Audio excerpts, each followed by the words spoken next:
আসসালামু আলাইকুম রহমতুল্লাহ। প্রিয় দর্শক, আশা করি আপনারা সকলেই ভালো আছেন আর আপনারা দেখছেন প্লাস টিভি। বন্ধুরা, আজকের এই ভিডিওতে প্রিয় নবীর এক ইহুদি খাদেমের ঘটনা সম্পর্কে বলতে চলেছি। ঘটনাটি শুনে আপনাদের সকলেরই মন ছুঁয়ে যাবে ইনশাআল্লাহ। তাই একেবারে ভিডিওটি শেষ পর্যন্ত দেখুন। ইয়াসরিব তখনও মদিনা হয়নি, এটা ছিল ইহুদিদের আদি নিবাস। নবীজি সাল্লাল্লাহু আলাইহি সাল্লাম হিজরত করে সেখানে এলেন, সত্যের আলোয় আলোকিত করে দিলেন ইয়াসরিববাসীর হৃদয় জগৎ। তার উত্তম চরিত্রে মুগ্ধ হয়ে দলে দলে মানুষ ইসলামের সুশীতল ছায়ায় আসতে লাগলো। পৃথিবীর মানচিত্রে স্নেহ, মমতা আর ভালোবাসায় পরিপূর্ণ এক ভূস্বর্গের আবিষ্কার হলো। মদিনাতুর রসুল নবী মুহাম্মদ সাল্লাল্লাহু আলাইহি সাল্লামের শহর। সেই শহরের এক ছোট বালক। সবেই শুনেছে নবাগত নবী মুহাম্মদের নাম। তিনি নাকি ছোটদের খুব স্নেহ করেন, আদর করে কাছে টেনে নেন, পরম ভালোবাসায় হাত বুলিয়ে দেন তাদের মাথায়। তাকে খুব দেখতে ইচ্ছা হলো বালকের। দেখা হলো, কথাও হলো। মনের অজান্তেই দুজনের মধ্যে এক অকৃত্রিম ভালোবাসা সৃষ্টি হলো। ভালো লাগে নবীজির পাশে পাশে থাকতে, নবীজির মুখের দিকে চেয়ে তার কথা শুনতে। কিন্তু বাধা একটাই, অনেক বড় বাধা। তার মধ্যে আর নবীজির মধ্যে ধর্মের এক বিশাল প্রাচীর। সে তো ইহুদি, তার মা বাবাও ইহুদি। বালক তার বাবার সঙ্গে এ নিয়ে অনেক কথাই বলেছে নবীজি সাল্লাল্লাহু আলাইহি সাল্লামের সুন্দর চরিত্রের কথা, তার স্নেহ ও প্রীতির কথা। কিন্তু বাবা ইসলামের কথা মানতেই নারাজ। এতদিনে নবীজি সাল্লাল্লাহু আলাইহি সাল্লামের সঙ্গে তার সম্পর্কেরও বেশ উন্নতি হয়েছে।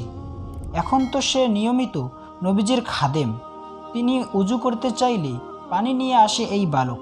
তিনি মসজিদে প্রবেশের সময় জুতা তুলে নেওয়া, বের হওয়ার সময় জুতা নিয়ে হাজির হওয়া বালকের প্রতিদিনের কাজ হয়ে দাঁড়িয়েছে। বেশ কিছুদিন হলো বালকের দেখা নেই। অনেক খোঁজাখুঁজির পরও পাওয়া গেল না তাকে। প্রিয় নবী খুব চিন্তিত হয়ে পড়লেন। নবীজি সাল্লাল্লাহু আলাইহি সাল্লাম মসজিদে নববীতে বসে আছেন। একজন লোক হন্তদন্ত হয়ে মসজিদে প্রবেশ করল। দেখেই বোঝা যাচ্ছে সে গুরুত্বপূর্ণ কোনো কথা নিয়ে এসেছে। সে এসে বলল, হে আল্লাহর রসুল, আপনার সেই ইহুদি খাদেমের সন্ধান পেয়েছি। বেশ কিছুদিন ধরে সে খুব অসুস্থ ছিল, একবারে মৃত্যুশয্যায়। জবাবে নবীজি কিছুই বললেন না। তৎক্ষণাৎ উঠে মসজিদ থেকে বেরিয়ে বালকের বাড়ির পথ ধরলেন। উপস্থিত সাহাবীরাও কিছু না বুঝেই নবীজির পিছু পিছু ছুটলেন। তারা আগে কখনো নবীজিকে এত অস্থির হতে দেখেননি।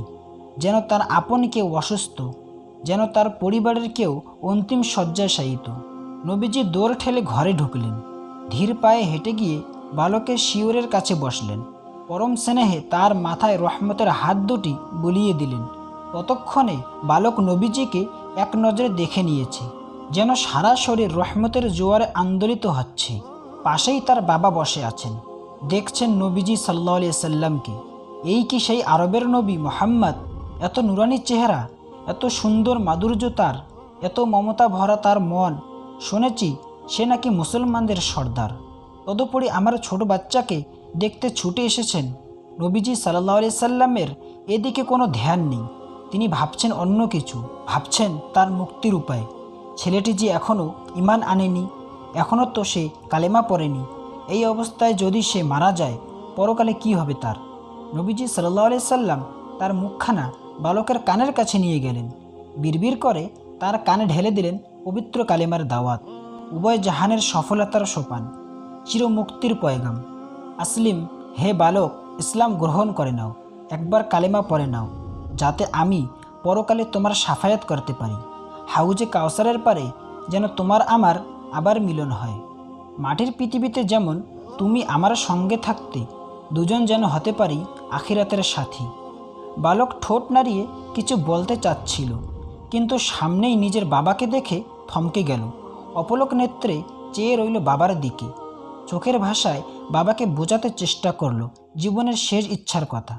একটি বারের জন্য মুহাম্মদ সাল্লাল্লাহু আলাইহি সাল্লামের পবিত্র কালিমাটি পড়তে চাই, আমি মুসলমান হয়ে মরতে চাই।